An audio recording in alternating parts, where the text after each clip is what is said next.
So good afternoon, everyone. Good morning in North America, or have a nice day wherever you are. My name is David Levy-Thor, and here we are in the seminars on theories of regulation and governance. And today with us, Mr. Governance, not Professor Guy Peters.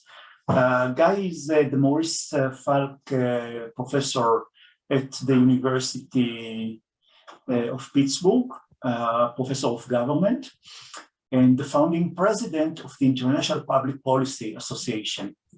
Guy is prolific author, leader in the field, well recognized. His name is going before him, and he made the huge contribution to the field of public policy, public administration, and governance. I can go and say that there is no field in this sense without Guy. So Guy, thank you very much for being with us. And I invite you to present your thought and your presentation on what is policy coordination and why should we care. Thank you very much, and the floor is yours, Guy. Okay. Thank you, David. Pleasure to be with you and to finally get this, after several false starts, to actually get the presentation going. So now let me share the screen. Excellent.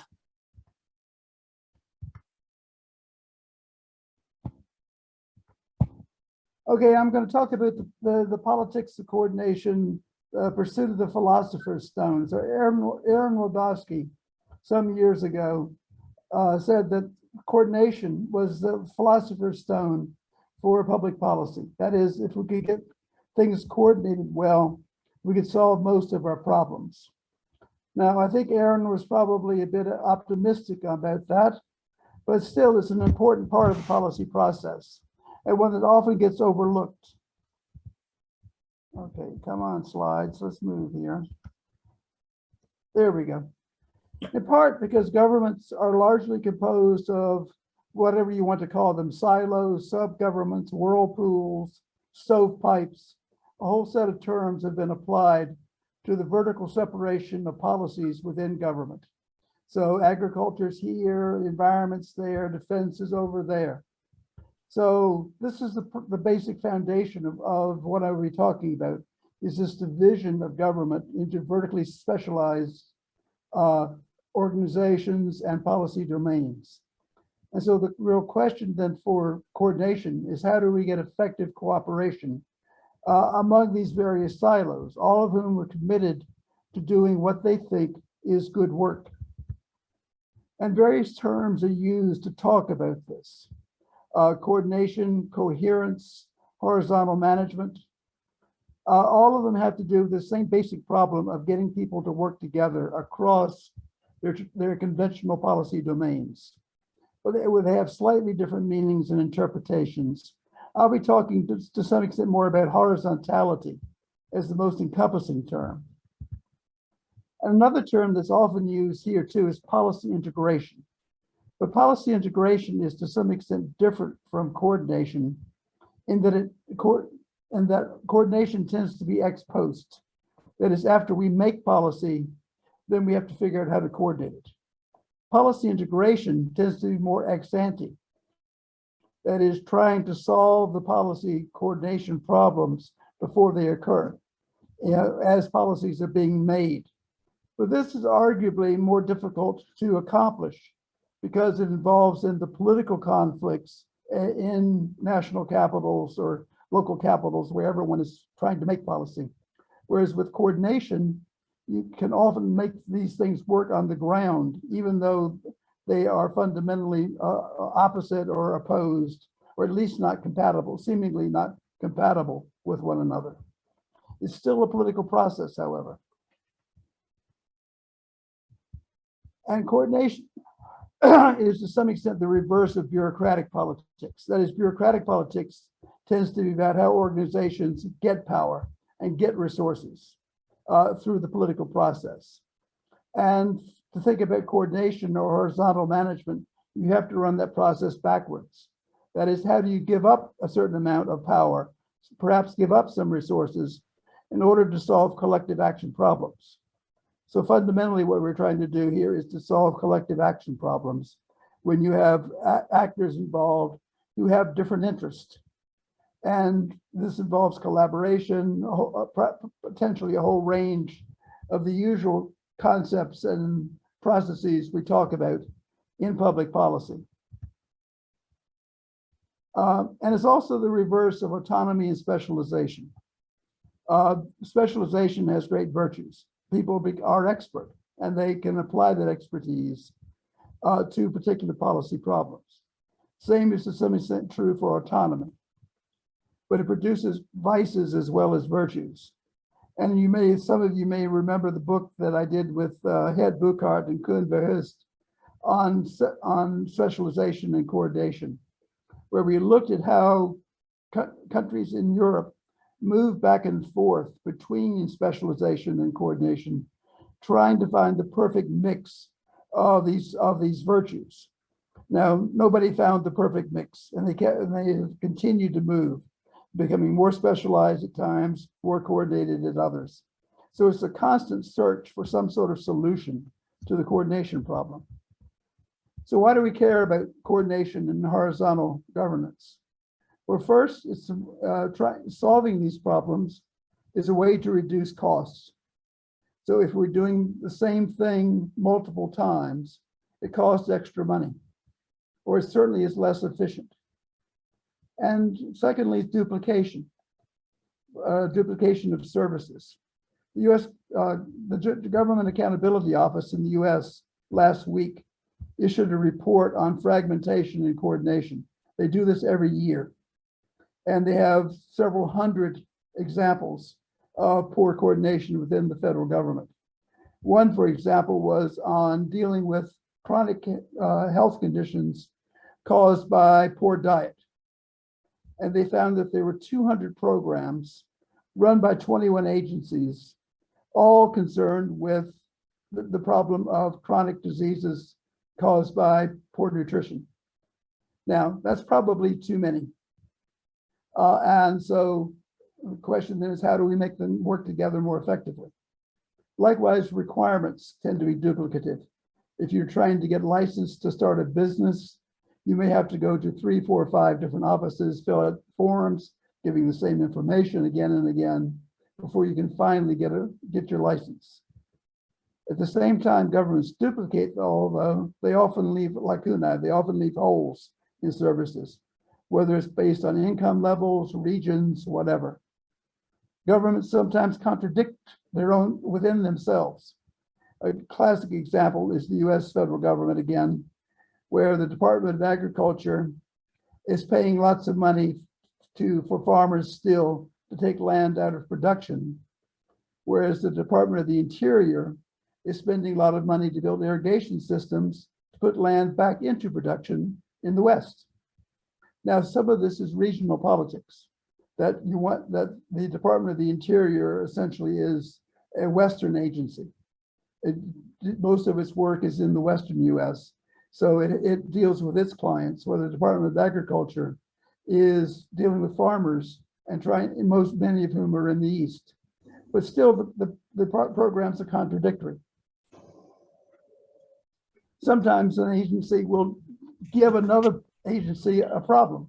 I won't go into all the details here, but simply by not telling your fellow agencies within government what you're doing, you present problems to them.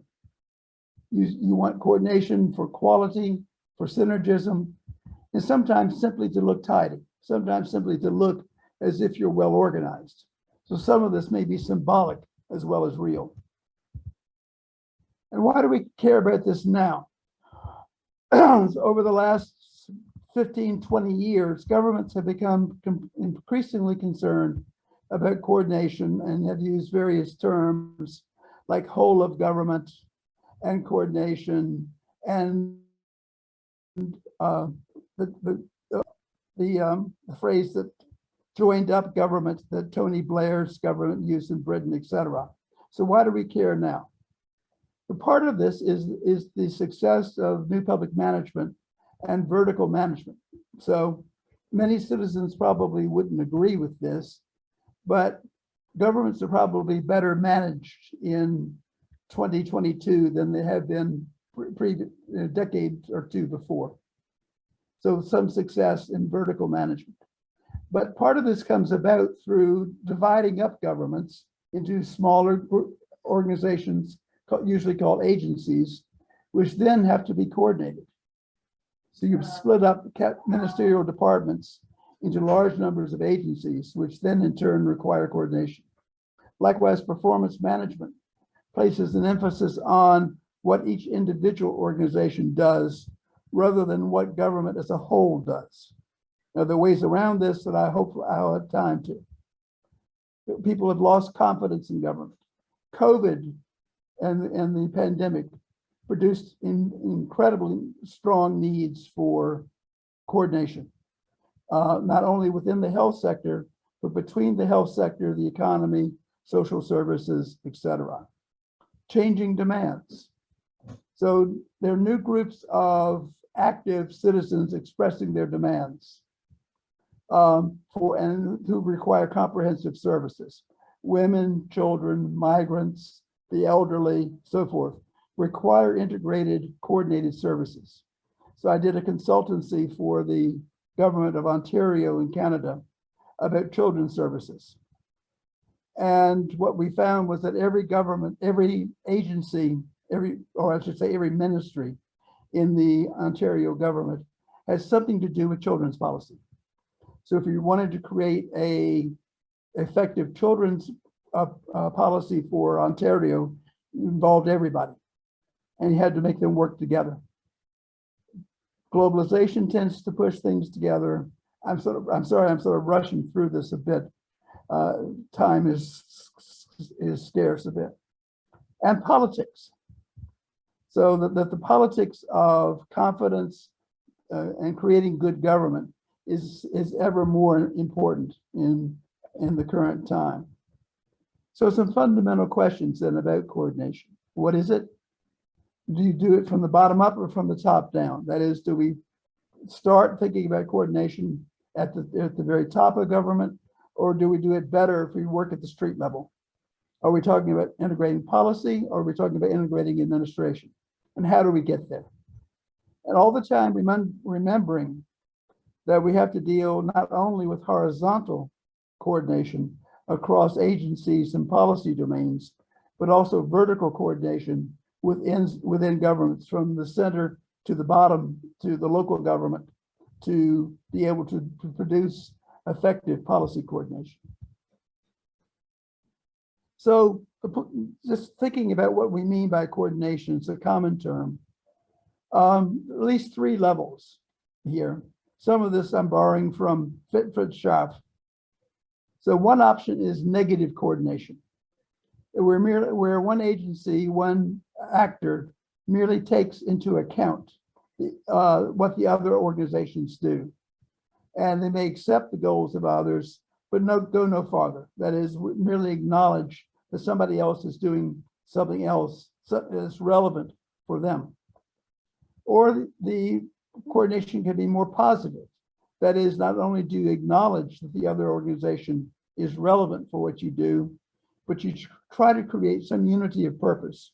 You try to reconcile the goals that you're pursuing.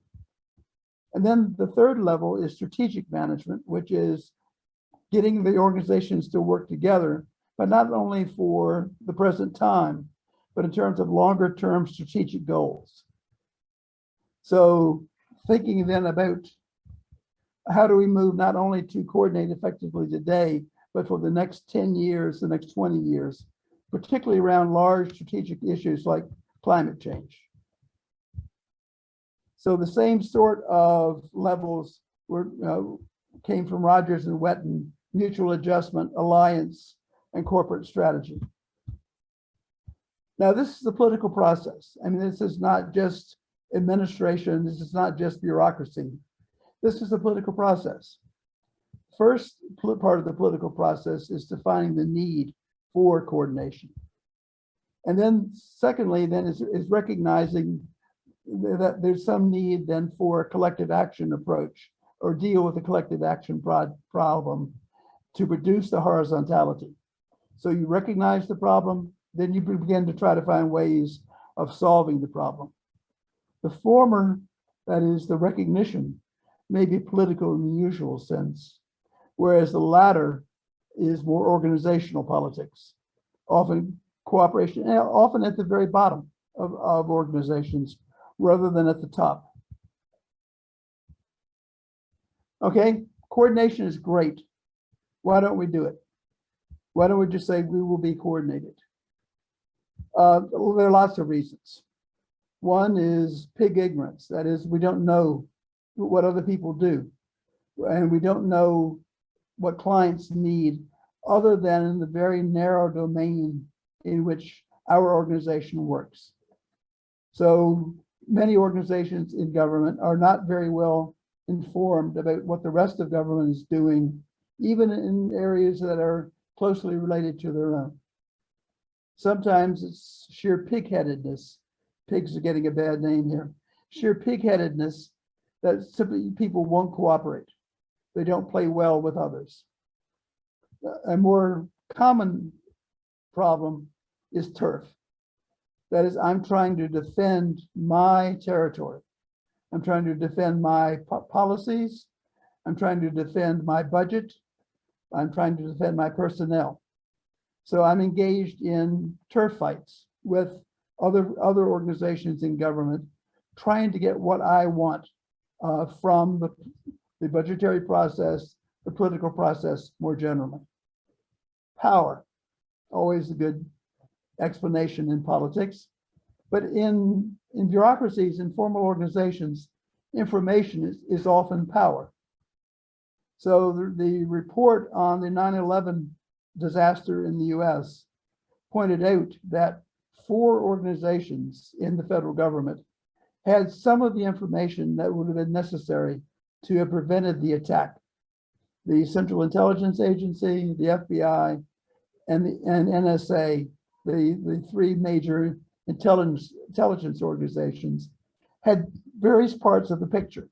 So too did the Federal Aviation Administration, because the FAA, a flight school in Arizona, reported to the FAA that there were some people at the flight school who were learning to fly, but they didn't care about landing. Now, I've always considered landing an essential part of the trip, but these people didn't care about how to land the plane. So the FAA found, the flight school found that suspicious, reported it. But in Washington, nobody talked to each other. They didn't trade information because historically, the 3 intelligence agencies have been rivals. And so information to them was power, and they wouldn't share it. And we know the results. Okay, partisan politics, particularly in coalition governments. So if one ministry is headed by a member of Party X in the coalition, and another ministry is headed by somebody from Party Y, and the third by Party Z, they may not be as effective in working together as one would like.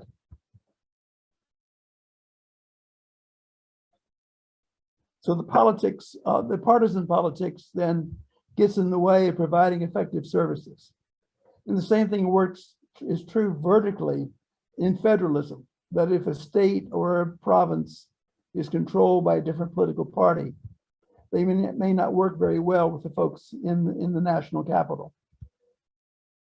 Another important barrier to effective coordination are beliefs, ideologies, particularly ideologies about policy. What is good policy? And what's the best way to deliver that policy? So organizations have beliefs about what is good and what can and what should be done. And then that makes it difficult for them to cooperate. And often associated with that is professionalism.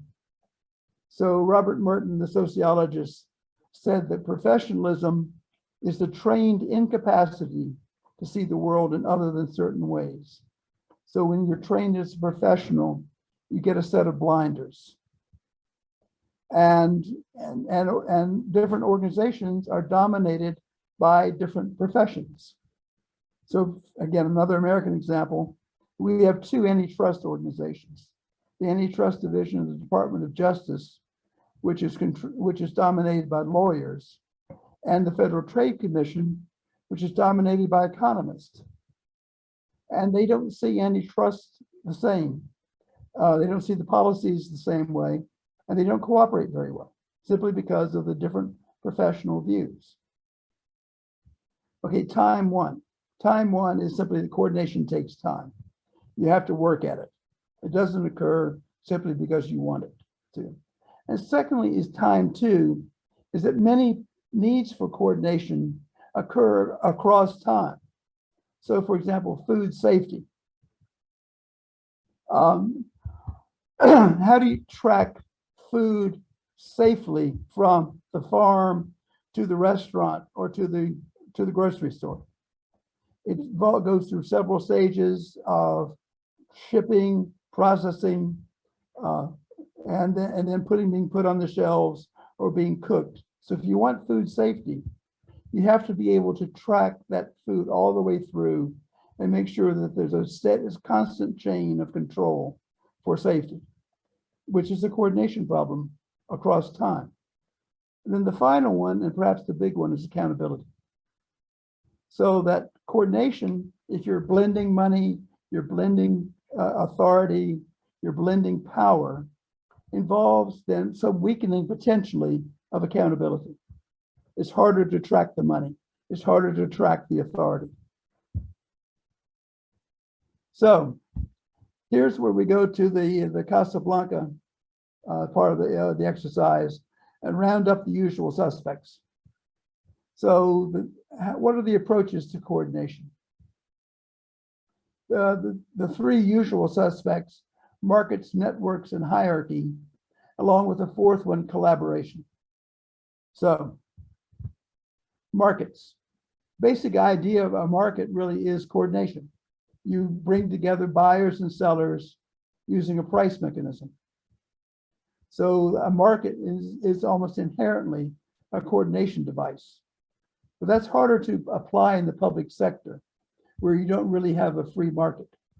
Now, you can have quasi-markets, for example, what Mrs. Thatcher did in Britain with the National Health Service, where you have purchasers and providers, and that basic idea was copied in other countries. And a lot then of the market approach in the public sector then is really amounts to relational contracting.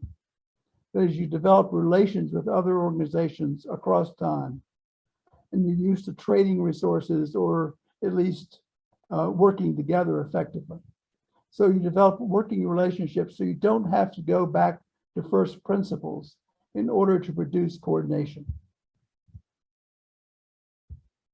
Second usual method of thinking about coordination are networks. And two types, internal and external. Internally, within government, the best network available is the civil service, particularly when it's well established and involves people essentially working for a full career in government, which is under threat, of course, by what was more so by NPM, and works differently in different systems. For example, in the U.S., having a civil service doesn't do much good because people stay in the same department and even the same agency for almost their entire career. In contrast to many other civil service systems, where people move frequently, particularly in the early part of their career, so they learn about what the whole of government is doing, and also create acquaintances and friendships with people in other departments that they can then use later, network with to coordinate. And other parts of these internal networks, the usual working committees, groups, et cetera, et cetera. Okay. And the other part of the networking is external. So it often involves coordination from the bottom up, particularly in societies like the Scandinavian and the Low Countries. that do a lot of their governance through networks of social actors involved with government. And the social actors then don't work just in a single network, typically. A union may be working in any number of networks, labor market policy, environmental policy, et cetera. And so they see, these network actors can see what's going on across government, and then are able to really to do some of the coordination from the bottom up by through the different networks. But the basic idea here is that people work together in network structures, cooperate, and bargain internally in order to create coordination among themselves, leaving aside, you know, the center of government to some extent. If I have time, I'll come back to that. Then the third usual response is hierarchy. So typically, when in doubt, if there's a coordination problem, governments invoke hierarchy. They invoke top-down controls, which involve multiple methods. Cabinets, the cabinet and cabinet committees, ministers without portfolio within government, who then are available because they don't have a ministry for which they're responsible, are available then to serve as honest brokers among other organizations within the system. Junior ministers who may be given cross-cutting responsibilities. So I did for another project, I did some looking at junior coordination again for children's policies that I've worked on. And almost all the governments in Europe and North America had some sort of junior minister who was working on children's policies and trying to work across the system for this policy or for this policy domain.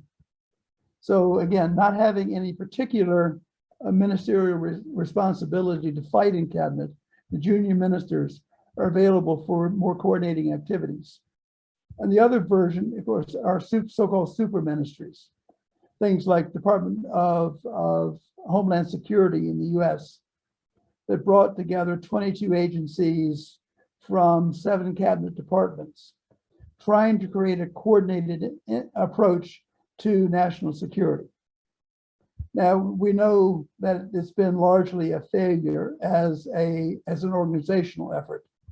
It was, you know, the individual organizations have done all right, but in terms of providing an integrated national security approach, it's largely been a failure. It's because the cultures of the organizations are different. They're everything from uniformed and armed protective services through to research organizations, all within the same organization, and they simply don't do the same things. But even when they are doing the same thing roughly, they don't always work. The Department of Defense in the US still doesn't work terribly well. The services still don't work terribly well together, for example, on issues of procurement. So the Army wants big, heavy tanks to fight a land war, and the Marines want very light tanks that are air portable. And so you can't have one tank, you have to have 2, which again increases the cost, and on and on and on. It goes all across a whole range of weapon systems like that. Okay, another usual source of coordination from the center, from hierarchy, are central agencies. Treasuries, ministries of finance, personnel organizations, budget organizations, prime minister's offices, etc. So these central agencies that provide services to government itself rather than to citizens then are important coordinators within the system. The problem then becomes at times, though, that there are too many of them even. So particularly for a government like Canada that has a large number of central agencies, you run into a question of who coordinates the coordinators. That it becomes sort of a second order problem. Procedures, particularly budgetary procedures, are important sources of coordination. I said a while back that performance management can be a problem for coordination, but it can also be a solution. So when you begin then to think about performance management, not just in terms of individual organizations, but in terms of policy domains and big strategic goals. So you want a healthier, pick your New Zealand, you want a healthier Israel, okay? That's not just the Ministry of Health. The Ministry of Health is involved, but so too is food and agriculture. So too is sports and recreation. So too is housing. So if you then have performance measures for individual organizations that are then linked to the bigger strategic goals, you can use performance management as a coordinating device. But too often we simply keep it at the organizational level. And then the final option I have on my little list here are czars, individuals who are given responsibility for a particular policy domain and coordinating within it. So during the financial crisis in beginning 2009, President Obama appointed about a dozen czars who dealt with a single part of the financial crisis problems. For example, there was a car czar whose task it was to find ways to get rid of old cars and to get people to buy new cars and stimulate the market. So a whole range of individuals like this with very narrow responsibilities, but personal responsibilities, typically involved with coordination. Then the fourth of my categories, so markets, networks, hierarchies, and then finally collaboration. But meaning collaboration here, largely in terms of Eugene Bardak's way in which he dealt with collaboration. So collaboration then was about changing ideas. So we said, I said a while back that ideologies, ideas, professionalism can be a source of poor coordination. Now, so collaboration in Bardak's term then is getting individuals to bargain and negotiate over ideas, over what they actually are trying to do in their various organizations to serve real clients. So most of this discussion then from Bardak was occurring at the lower levels of government, not at the center, but at the lower levels where the policies were actually being delivered to real citizens.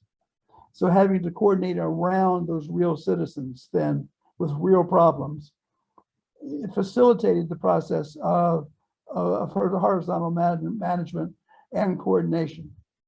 This is very similar to the idea from Schoen and Ryan about reframing in their book on solving intractable policy disputes. So is reframing, creating a common frame for thinking about policy rather than the individual frames that come from ministries or agencies. Okay, I've got to skip this part in the interest of time. Sorry.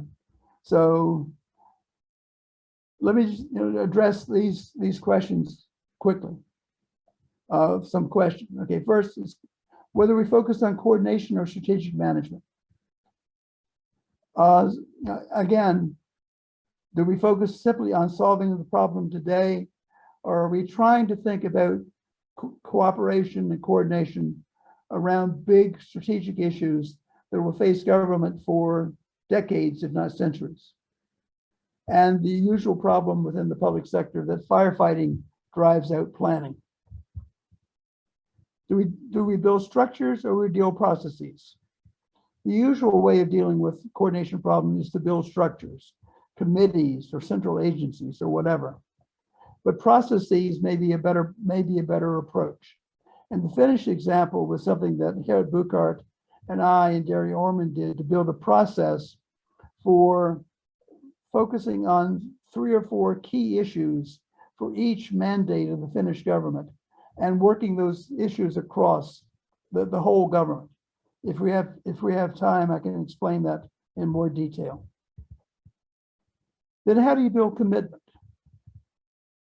This is the real, I think it's a very important problem. It really is one of the underlying issues in poor coordination, is that ministers and their civil servants tend to be committed to their ministry, and they're judged on their performance within that ministry.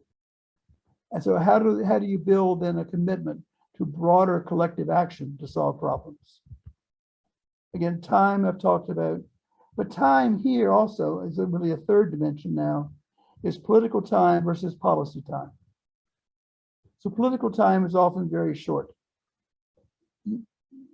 Politicians face re-election every few years, whereas policy time can be 5 years, 10 years. How do you build the commitment that lasts and the coordination that lasts beyond the term of one set of politicians? And then finally, clear goals or a process. So if you set clear goals, make the goals, and there's to some extent a risk of indeterminacy.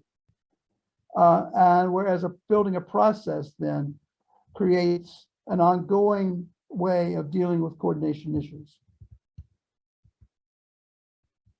I don't have time for that. So let me just finish with the thing, is coordination always the answer? Now, I've been singing hymns of praise to coordination, right? But we have to be concerned about several other, several potential problems within coordination. One is that, as I said, I think very early on, specialization is also a virtue. That we need commitment and specialization around particular policy topics, as well as the broader coordinated action. So, and that may depend upon the nature of the particular issue at hand. Secondly, as Martin Landau argued some decades ago, there's some rationality of redundancy. That we tend to have not, we tend to praise nice, neat, lean systems that do one thing and that aren't duplicated. But for some important issues, you need duplication. For example, vaccinations and tracking contacts during the pandemic.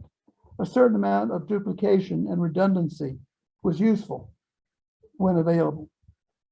It's hard to coordinate scientific and creative activity, and a lot of that goes on in government. So Joe Biden just launched a war on cancer again in the US federal government, wanting to have some sort of concerted action on cancer. But Richard Nixon did the same thing back in the 1970s.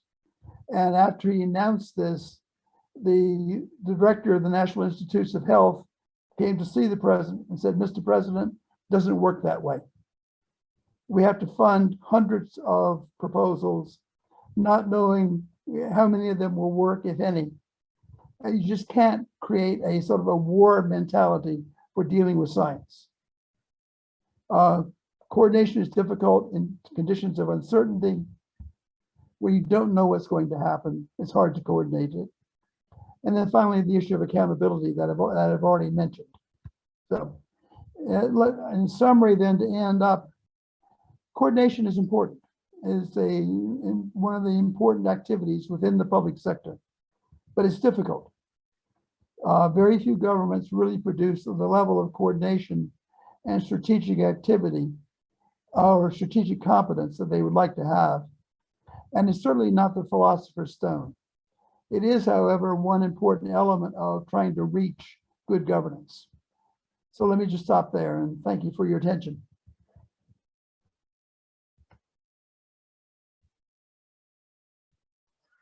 Thank you very much, Guy. I see Tom is raising his hand, and I know questions are coming also from the text. So Tom, please, the floor is yours.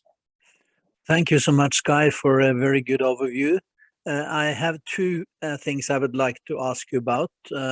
One thing you didn't actually talk so much about is the dynamics between horizontal and vertical coordination.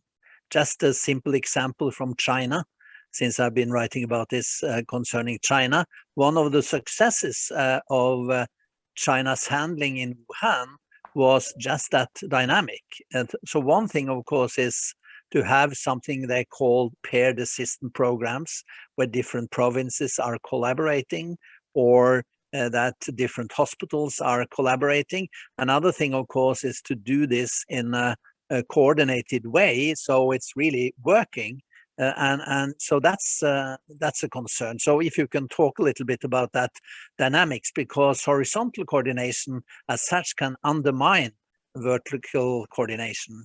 And the second thing you didn't actually talk about was the informal aspects of coordination. Again, an example from China. One of the most successful part of the handling in China is the so-called leading groups. And the leading groups, they are actually then either coordinating inside the health sector, between the health sector, and then of course they go to the site.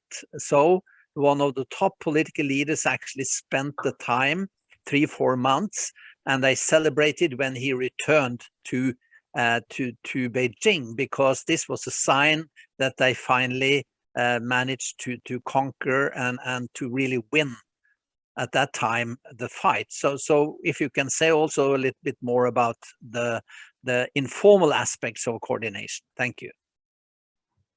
Okay, John, let me answer the second question first, if that's all right. You know, to me, I think that informal aspect of coordination fits into what I was talking about with networks. So then whether these networks are formalized or they're ad hoc, or they're simply people meeting for coffee or tea in the case of China, probably, then it is, you know, that is those mechanisms for coordination are certainly important. I wasn't trying to denigrate them at all. But again, I would put them under the general heading of networks. So you could expand the network category a great deal. Okay. Secondly, the first one is, in terms of the vertical and horizontal coordination, is more difficult to deal with. In part because this, you know, there's a tendency to do the vertical coordination within the silos. So, I mean, what we call in the US picket fence federalism, where you have essentially these pickets or these silos of health, education, whatever, that connect Washington to Harrisburg to Pittsburgh. So the federal government to the state governments to the local governments. And they tend to be relatively solidified. Now, so, and they often coordinate reasonably well vertically. So, but the same problems then become going across. So as you said, often horizontal and vertical coordination are at war with one another. That if you do one well, it's harder to do the other well. Now, you know, there are ways of doing this. You're building councils at the state level that essentially build together, try to pull together of the various strands of policy coming from Washington, and then bring those down to the state level, and from the state level then down to the municipalities. So there's certainly ways of doing it, but the two processes, both of which are important, are often at war with one another. Yeah, thank you. Ido Sivan Sevilla, thank you. Thank you, Guy. How do you draw the conceptual boundaries between accountability and coordination? I know you touched upon it a little bit, and I'm wondering if coordination is a feature in accountability, a problem for accountability. I'll be happy if you could elaborate. Sure. Everything else being equal, I would argue that accountability is a problem for coordination, or vice versa. That when you coordinate, you're often trying to use money from different pots, to use the American phrase. So you take some money from health. Good examples, they have been urban development programs that involve health, they involve housing, they involve transportation, they involve 3, 4, 5, 6 ministerial departments. And they're trying then to deal with, particularly with inner cities, trying to make them work better. So at one point in the British government had one of these major programs for inner-city development going. And the Treasury, who monitors the money, said, no, you can't do that because we can't follow the money. We don't know how the money is which money is being spent for what. Mhm. So when you try to coordinate, you're merging financial resources, legislative resources, power, etc. So therefore, it makes it much more difficult to hold the actors accountable. So, and politically also, if the program fails, who's responsible? So, I mean, while coordination is a virtue, certainly, accountability is certainly a virtue, but the two are not always easy to bring together effectively. Does that answer? Thank you. Yeah. Yes, thank you. Thank you, Guy and Ito and Moshe, please. Unmute yourself. Moshe? Yes, great presentation. Thank you, Guy. From the point of view of disproportionate administrative policy, of course, I can think of under coordination. But when Right. you gave your presentation, I started to think about over coordination. I mean, I'm not familiar with any research about over coordination. Perhaps you can enlighten me. I mean, has anyone written on over coordination? I've written about it just in passing. I mean, not in terms of any sort of really developing the argument very effectively. But just noting that you lose the virtues of specialization.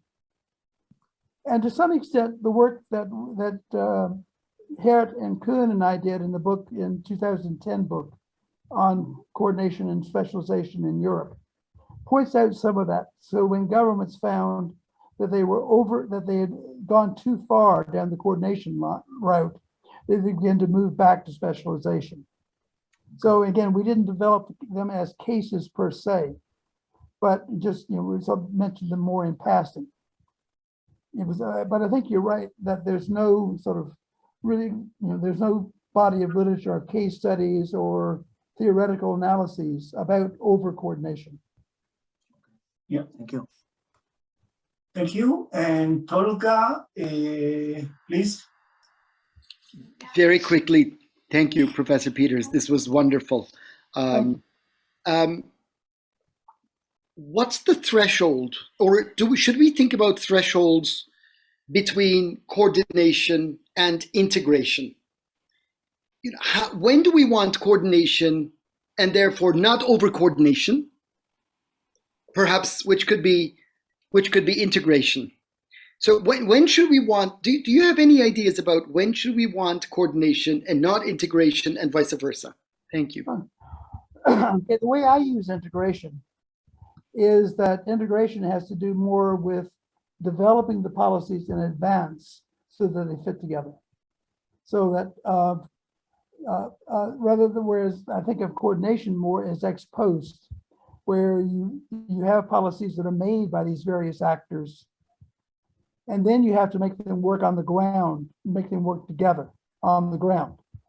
Now, I would have been arguing and will continue to argue that integration is a lot more difficult, because you typically then are dealing with ministries back home who have their own clear perspectives of what they want, versus dealing with lower level civil servants, bureaucrats on the ground, who are faced with real clients who have real needs.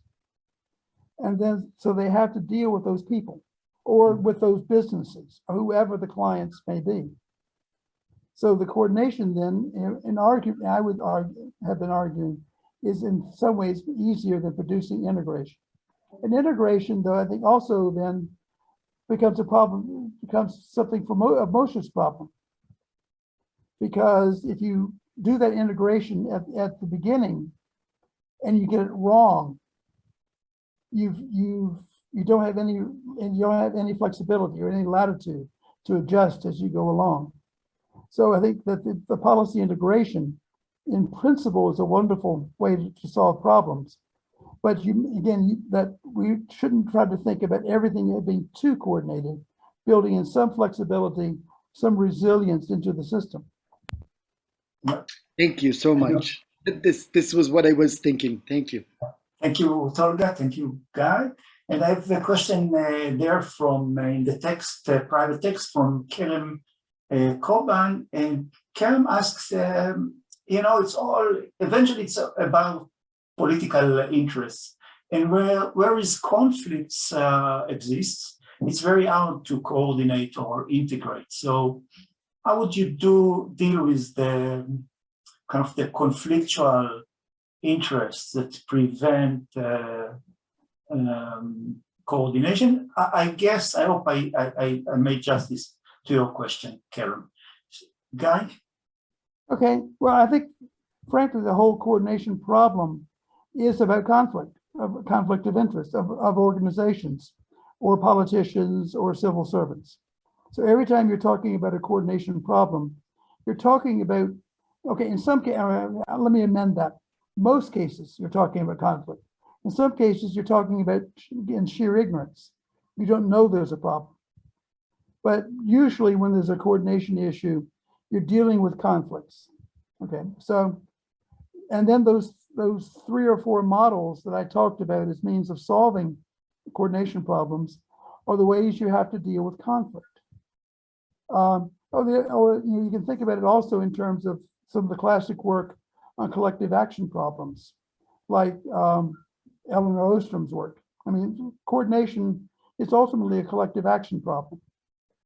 So then you have to bring together so her approach really was really essentially a network approach, that people in the local communities got together, taught themselves really that if they didn't solve these collective action problems, they were doomed. Now that's the extreme, because you're dealing with essentially loss of livelihoods, loss of water, etc. You're not quite dealing with that perhaps direct threat necessarily in the national capital, but it's the same sort of bargaining process of trying to find common interest. That's why I really like Jean Bardak's approach to a great extent, and Shonen Ryan's approach to a great extent, because it focuses on the ideas. That if, just to pick someone, if David and I are going into have a coordination problem, it's generally because we would have different ideas about what the policies should be and what each of us should be doing to help the other. Now, so then if we can sit down as civilized human beings and talk this through and redefine our interests, understand each other's interests, we've got a better chance of solving the problem for the longer haul. Whereas particularly the imposition of control from above may solve the problem in the short run, but may not be particularly good for the longer run. I see. Thank you very much for this, Guy. And I have 2 questions. The first one is, can you give us kind of an example, something to read, a case study, case material on good program of policy coordination, perhaps something that is innovative in one or different government, within the United States and outside. So something that we can teach our students. This is one. And the other one is about trust and policy coordination and policy integration. Now, the old guard in public administration doesn't deal a lot with trust. And it's very difficult to study trust in public administration. It's easier with surveys or experiments. But the way we do policy analysis, institutional policy process, it's very difficult to study or to capture trust. So it's more about, this question is really can be 2, is what do you think about the role of trust in coordination?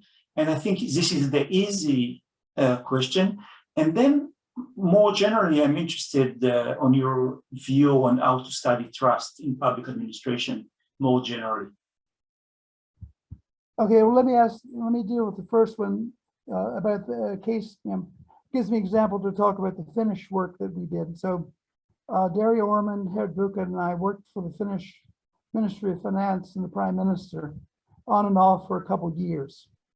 And what the problem was that the Prime Minister, who at the time was Paavo Lipponen, said that he became Prime Minister and he couldn't do anything. They'd given it all away. He couldn't impose his views on government. That's what he thought he was supposed to do as Prime Minister. So we came up with this method of what we call program management.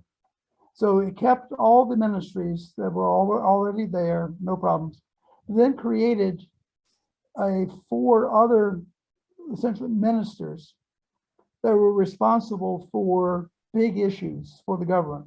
One was full employment. Another one was entrepreneurship. One was improving IT services within the society. And that were cut across the cabinet departments. So the ministers had a little bit of power, had some civil servants, and their task then was to bargain with the line ministries around these big issues. And it worked. It worked until the three prime ministers afterwards killed it. But it really did the job of creating a more essentially coordination around some strategic goals within the system. So that, and if you want to I wrote something about this in the book I did on coordination in 2015. So there's one chapter on that in that book. Now, trust. I think it's fairly obvious that trust is important. If we want to coordinate, it works a lot better if we trust one another. And if we distrust each other, we get into all the problems that I identified, I think, in terms of power and turf fighting, etc. Okay. So clearly, building a certain amount of trust is crucial to making the system work, unless you're willing to use very draconian methods from the top down. Now, how do we study trust? And I think you're right that the major way that we do it, and it's hard to find ways around it, are surveys and experiments. It's such in some ways such an intangible. Now, I think to some extent we can do it not by sort of normal survey methods, but by more semi-structured interviews with particularly with leaders in an organization, particularly if we're talking about coordination. So if I wanted to study coordination among 20 organizations in government, one thing I might want to do is to interview those 20 heads of those agencies. And one of the things I would be after is, what do you think about your colleagues? What do you think about, do you trust these people to do the right thing? I would express it a little more subtly than that, but still try to get particularly at the leadership through more semi-structured means rather than the usual mass survey. Excellent. I'm happy to tell you that this is one method that I suggested in studying trust in a grant application. So I'm very happy to hear what you say. I'm going to stop it here and to say a few concluding words before, unless anyone wants to add something. If not, I will let you say before myself. Do you want to summarize something or to say something before we close, Guy? No, just again, thanks for the chance and thanks for the questions. Excellent. Thank you very much, Guy. I'm very proud to have you with us. It's one of the, it's an honor and a pleasure. And as always, you delivered what we were expecting. So I salute. Thank you. Thank you very much. Thank you all, and see you soon in our next seminar. Bye-bye. Okay, bye-bye, everyone. Ciao. Ciao.